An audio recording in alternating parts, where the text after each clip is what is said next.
Alright, hey guys, sorry if my hair is a little messy. I don't have it all fixed up. How are you guys? So today's video, what it's going to be about is how to fake cry. This is something that actors are always wanting to do. Don't get trapped though into the thought that you have to, in order to be a good actor, you have to cry. Crying equals you being a good actor. That's not true.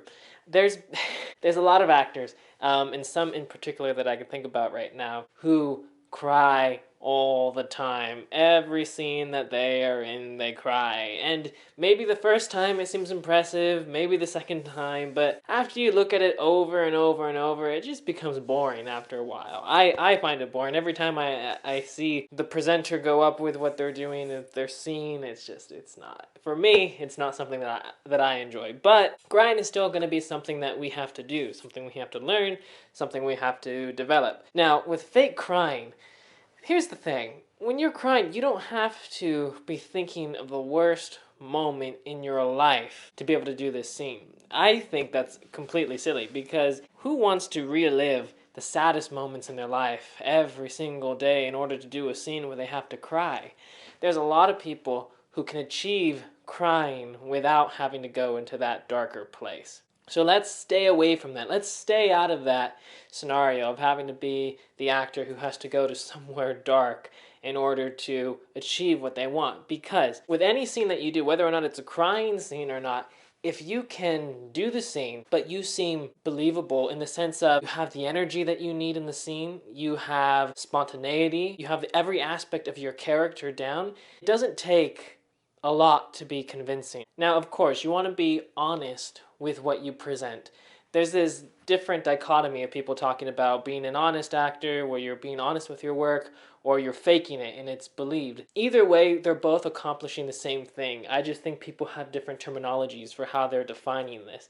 But if you have to cry and you have to do a scene and you have to make the audience believe that you're crying, if you look like you're crying, tears are coming down your face, the scene has been set up in a way that is beneficial to you, people are going to believe that you're crying. They're not going to think anything of it. They're not going to say, hey, whoa, that seemed really fake. It doesn't happen because there's a lot of people in Hollywood especially who have to do crying scenes, and they've talked about this before, where the tears aren't actually coming, but they make you believe that they're crying because of the facial expressions they're making, the way their voices are fluctuating differently now, the scene that they're put into, the scenario that they're in, definitely affects how they present their work and how the work is presented to you. So now, different things that you can do. Here are going to be some of the trick things that I'm going to give you. If you're staring at someone, if you don't blink, eventually your eyes are just going to start to water and tears are going to come out.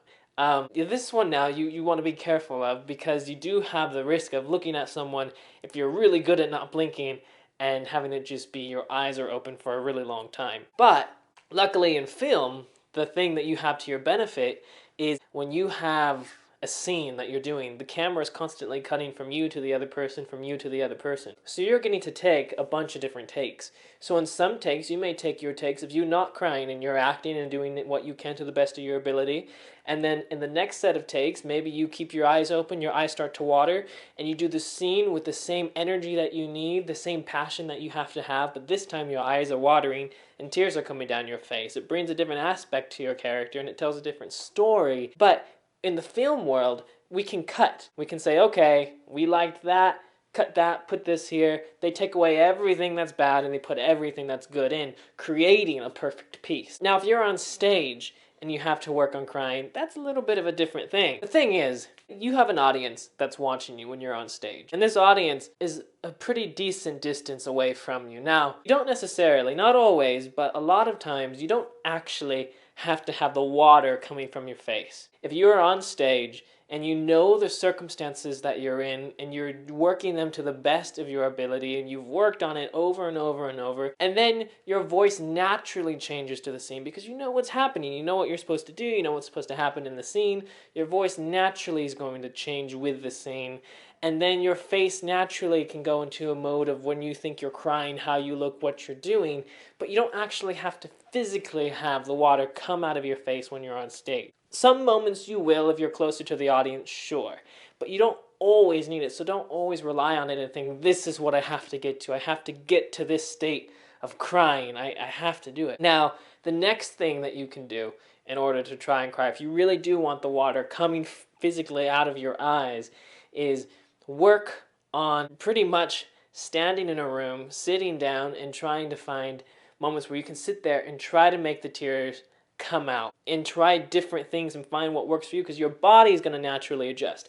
There's a lot of different aspects that you can find. There's some people who say you can practice it with yawning. Some people say you can practice it with thinking of something sad. I mean, you can do all these different things. I don't necessarily agree with all of them, but if you practice it, it will get easier. But remember, the stuff that's coming out of your eyes is a liquid. So a big part of this is staying hydrated. So just make sure anytime you're trying to cry that you're hydrated enough that you're going to have tears coming down from your face. All in all, I think I think the actors are very funny, the ones who have to say, I have to go to a very dark place in order to achieve what I need to do. Don't get me wrong, you have to be real when you're in the scene. I'm not saying not to be real. It would be ridiculous. But what you do have to do is you do have to still be honest in the scene.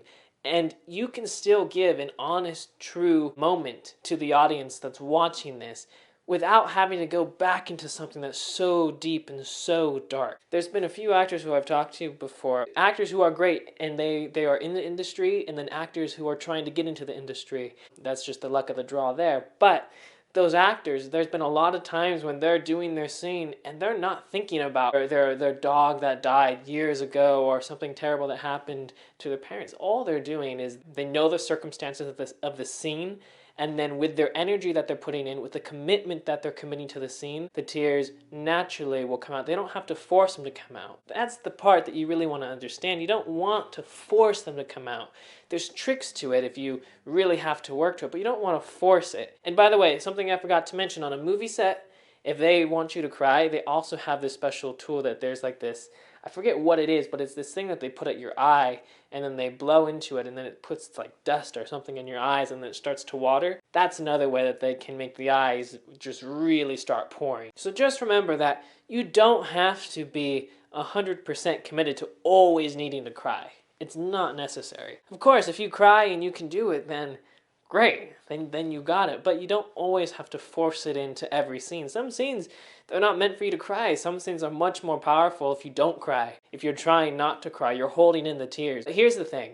The more acting you do, the better you're going to get at this. If you practice trying to cry, eventually your body's going to naturally, instinctively be able to try and do this. Try and avoid, if you can, delving into all these deep and dark things. If you want to delve into all the happy things to do your characters, great. There's different aspects of getting into characters and getting into the emotion, but there is a way to act without having to put yourself through horrible, detrimental states in your life. And a fact to this that you can see is look at any acting coach that you've had before.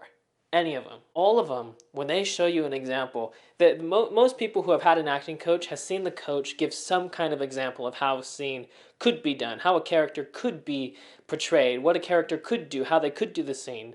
And if you have a good instructor, then you can see that that instructor, when they go and they act on that stage and they're in front of you and they show you an example of what, hey, this is what you could do or this is what you could try, instantly you're like, wow, that was really good. Why didn't I think of that? Or, whoa, what they did was very cool. Like, I want to be able to do that. If you really pay attention to what they did, it took them from getting up from their chair telling you what to do to get onto the stage. They got up there in 3-4 seconds, and then they did it for you. The thing is, when you have to be an actor who has to dwell and think about all of these sad things and to get into characters, you're having to spend time on that. You have to spend at least 10 to 15 minutes or sometimes even more. Some actors I know have to prepare a whole hour in order to just be ready to get on stage and be in a terrible place. But if you look at your instructors, they get from their chair and they get up on the stage and they do it instantly. And the big reason for that is because they're used to it. They do it all the time, every single day, or they've done it for so long in their life. But that's like anything. If you have a piano instructor who's been playing piano for years and you've just started playing, you've played for 3 years, he's played for 20 years. And then you're trying to learn something and play something, and he says, hey, hold on, let me show you real quick how to do this. And then he goes and plays your whole sonata that you were trying to do. You say, wow, I want to do that.